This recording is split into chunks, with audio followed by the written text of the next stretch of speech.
Now that your artist page is all set up, let's set up our first release. In this tutorial, we'll cover everything you need to know, from picking your release type to setting up your pricing and metadata. Navigate to the release section. Start by going to the right-hand side of your dashboard and clicking on Releases from the drop-down menu. Once you're there, click the blue Create Release button to get started. A pop-up will appear, asking you to choose the type of release. You can choose from vinyl album, vinyl single/EP, CD album, or CD single/EP. There's also an option to have a CD album plus a 12-page booklet. Just a quick tip, an EP contains up to 4 tracks and can't be longer than 25 minutes, while an album must be more than 5 tracks or be longer than 25 minutes. For this tutorial, we'll go with vinyl album. As an example, I'll be using my band LA Woman and the project Changed My Name.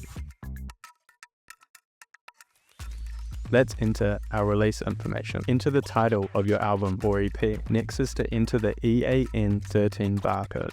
If you don't have one, elasticStage will generate one for you. This is a 13-digit barcode that helps track and sell your product globally. In the music business, every release has an EAN, which they call UPC in the US. elasticStage does not accept UPC, so we will allocate an EAN13 barcode for you. Alternatively, you may purchase a barcode from a third party. Once all the details are filled in, click the release to go on to the next stage. This is where we get to the metadata section. Let's enter the title. This should match your album or EP's name. In the next field, enter the primary artist. This is the main artist or band behind the release. In this case, it would be LA Woman. In the section below, you'll be able to add your featured artist or a secondary primary artist.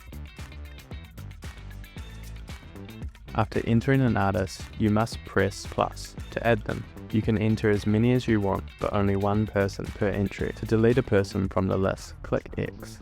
A primary artist is the main artist. You can have several primary artists if they are all considered equal, compared to the featured artist, who can be seen as a guest artist on the primary artist's release.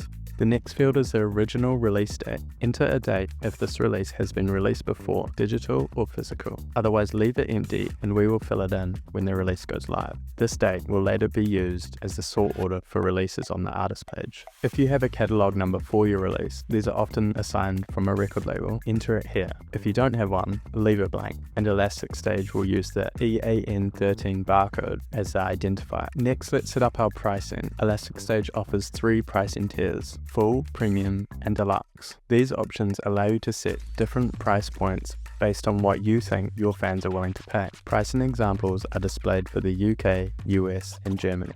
Use our royalty calculator to estimate your earnings based on the price level you set and the quantities you sell.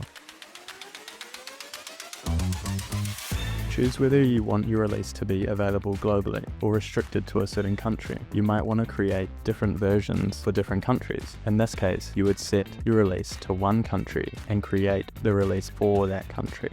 Most people will set this to worldwide, but if you don't have the rights in all territories, make sure to exclude or include only the countries where you hold the rights. Next is the option to create a limited edition release. Set the number of copies that you want available for your fans online. If you don't want to limit it, leave this number at 0. Let's move on to the release date.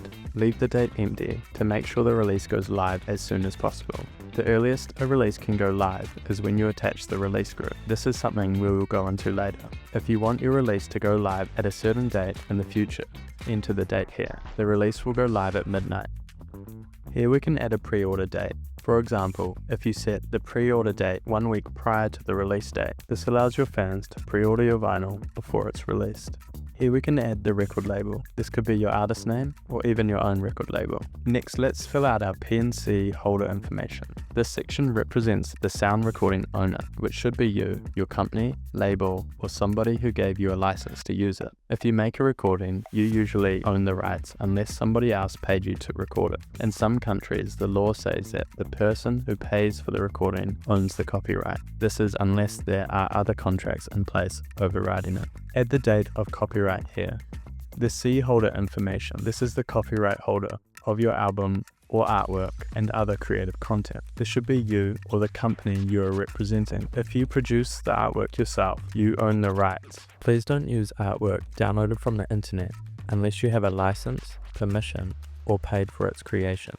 Filling out these details is important to clearly establish who owns the rights to your recordings and artwork. It also informs others that they cannot use your work without permission. For your own purposes, the additional notes section is a place where you can note down certain details attached to the release, such as if this release was only available in Japan, you're able to note this down so you can see exactly what this release was set to. These notes can't be seen by the public and exist to label your releases. And that's it. You've uploaded all of your metadata for your release. In the next video, we're going to upload our tracks,